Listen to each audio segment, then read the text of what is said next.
Hello बच्चों, welcome to my class. आज हम पढ़ेंगे कक्षा 10 का चैप्टर 8 जो कि राम वृक्ष बेनीपुरी द्वारा लिखित है, बाल गोविंद भगत। ये पुरानी बुक है इसलिए इसमें चैप्टर 11 आ रहा है, लेकिन जो नई बुक है उसमें ये चैप्टर 8 है। तो आज देखेंगे हम इस चैप्टर के क्वेश्चन आंसर।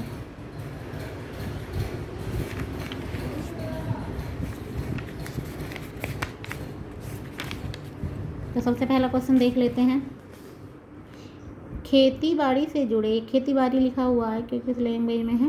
खेती बाड़ी से जुड़े गृहस्थ बाल गोविंद भगत अपनी किन चारित्रिक विशेषताओं के कारण साधु कहलाते थे। देखिए, ये गृहस्थ थे और खेती बाड़ी भी करते थे, लेकिन लोग फिर भी इन्हें साधु कहते थे। तो पूछा गया ऐसा क्यों है। खेती बाड़ी से जुड़े गृहस्थ बाल गोविंद भगत एक सन्यासी थे। उनके अंदर एक सन्यासी वाले सारे गुण थे। वे कभी झूठ नहीं बोलते थे, सबके साथ अच्छा व्यवहार करते थे, किसी से बिना वजह झगड़ा नहीं करते थे, कभी भी दूसरों की चीज़ों का उपयोग भी नहीं करते थे। तो उनके अंदर ये सारे गुण थे। वह कबीरदास जी को अपना आदर्श मानते थे और जो भी उनके खेत में कुछ भी पैदा होता उसको अपने सिर पर लाद कर कबीर के दरबार में पहुंच जाते और वहां से जो भी उन्हें मिल जाता उसी से गुजारा करते थे। इसलिए लोग उन्हें क्या कहते थे, साधु कहते थे। दूसरा क्वेश्चन देखेंगे। भगत की पुत्र वधू उन्हें अकेले क्यों नहीं छोड़ना चाहती थी। देखिए, जो भगत हैं उनके पुत्र की तो मृत्यु हो गई थी और उनकी जो पुत्र वधू है वो उन्हें अकेला इसलिए नहीं छोड़ना चाहती थी क्योंकि जो भगत थे उनकी देखभाल करने वाला कोई भी नहीं था और वह चाहती थी कि वह अपना जो विधवा जीवन है उन्हीं की सेवा में गुजार दे, अपने ससुर की सेवा करे और अच्छे से रहे। तो इसलिए वो उन्हें छोड़कर जाना नहीं चाहती थी। नेक्स्ट क्वेश्चन देखेंगे। भगत ने अपने बेटे की मृत्यु पर अपनी भावनाएं किस तरह व्यक्त की। देखिए, जब उनके पुत्र की मृत्यु हो गई थी, मृत्यु हो जाने पर उन्होंने क्या करा, आंगन में एक चटाई पर अपने पुत्र को लिटा दिया और उस पर सफ़ेद चादर से ढक दिया उसको। उसके आसपास फूल और तुलसी बिखेर दी और उसके समीप खुद भी आसन जमा कर बैठ गए और गाने लगे। गाते गाते वह बीच में अपने पुत्र वधू को समझा भी रहे थे कि रोना नहीं है, ये तो उत्सव का समय है, क्योंकि जो एक आत्मा है वो जाकर परमात्मा से मिल गई है, तो ये खुशी मनाने का समय है। तो वो इस तरह से अपने पुत्र वधू को भी समझा रहे थे। नेक्स्ट क्वेश्चन देखेंगे। भगत के व्यक्तित्व और उनकी वेशभूषा का अपने शब्दों में चित्र प्रस्तुत कीजिए कि वह कैसे इंसान थे और उनकी वेशभूषा क्या थी। तो इसका आंसर सुनेंगे। जो बाल गोविंद भगत थे वह अधिक आयु वाले मजले कद के व्यक्ति थे। ना तो ज़्यादा बड़े थे ना ज़्यादा छोटे थे, मजले कद के थे और उनका रंग जो था वो गोरा चिट्टा था और उनका जो स्वभाव था वो संतों वाला था, बिल्कुल संत जैसे स्वभाव के थे। उनका चेहरा हमेशा जगमगाता रहता था। कमर में वो एक लंगोटी बांधते थे और सिर पर एक कबीरपंथी टोपी ओढ़ते थे और माथे पर एक चंदन का तिलक भी लगाते थे। अपने गले में तुलसी की जड़ों की एक माला धारण कर लेते थे। सर्दियों में वो एक काले रंग की कमली यानी कंबल जैसी होती है वो, उसी को ओढ़ लेते थे और जो भी मिलता था उसी में संतोष कर लेते थे। नेक्स्ट क्वेश्चन देखेंगे। बाल गोविंद भगत की दिनचर्या लोगों के अचरज का कारण क्यों थी। जो उनकी रोज की दिनचर्या थी उसे देखकर लोग आश्चर्य क्यों करते थे। तो सुनेंगे इसका आंसर।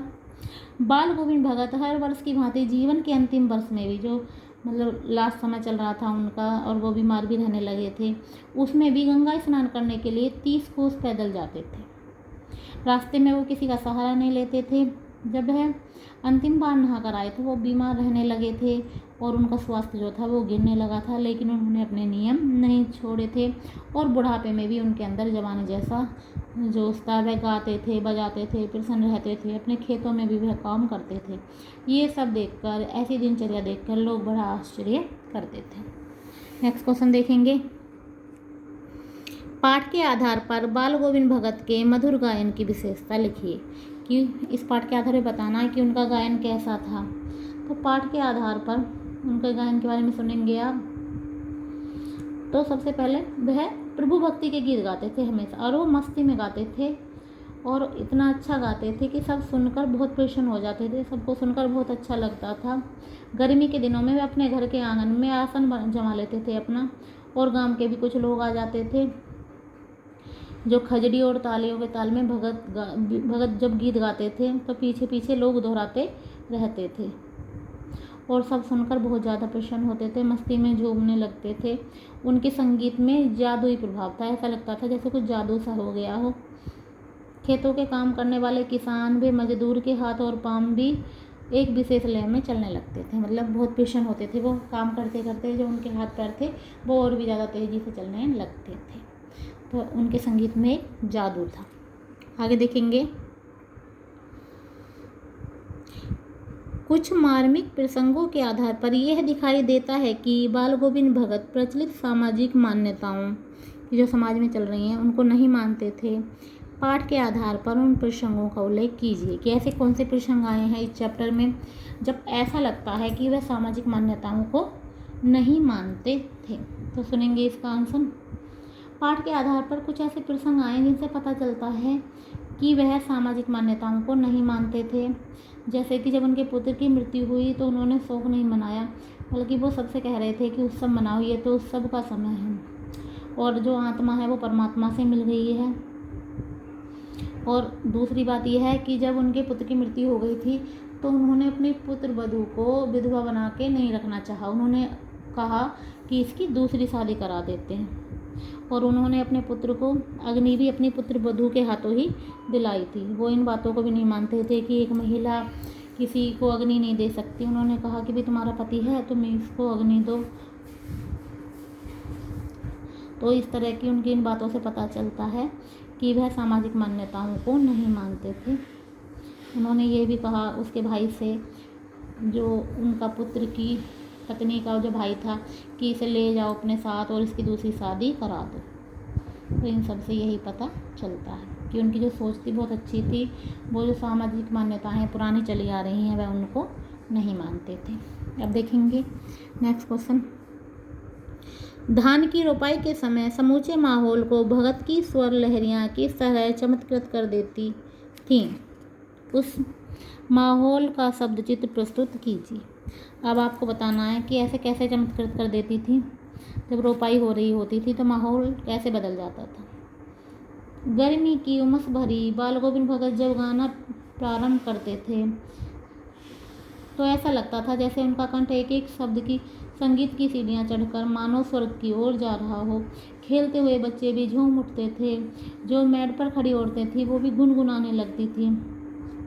जो हलवा हाथे हल जोत रहे होते थे उनके पैर भी थिरकने लग जाते थे।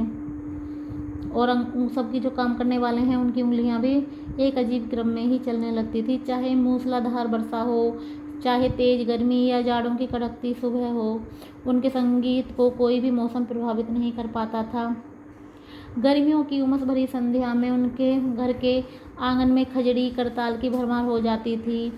एक निश्चित ताल में एक निश्चित गति से जब उनका स्वर ऊपर उठता तो उनकी प्रेम मंडली के मन भी ऊपर उठते जाते थे और फिर धीरे धीरे सभी बाल गोविंद भगत के साथ नृत्यशील हो उठते थे। पहले तो गा रहे होते थे और फिर क्या करते थे, उनके साथ नाचने लगते थे। सबको इतना आनंद आता था, उनके आंगन में सब जमा हो जाते थे, साथ साथ गाते थे, साथ साथ नाचते थे। तो ये था आज का चैप्टर। Thank you.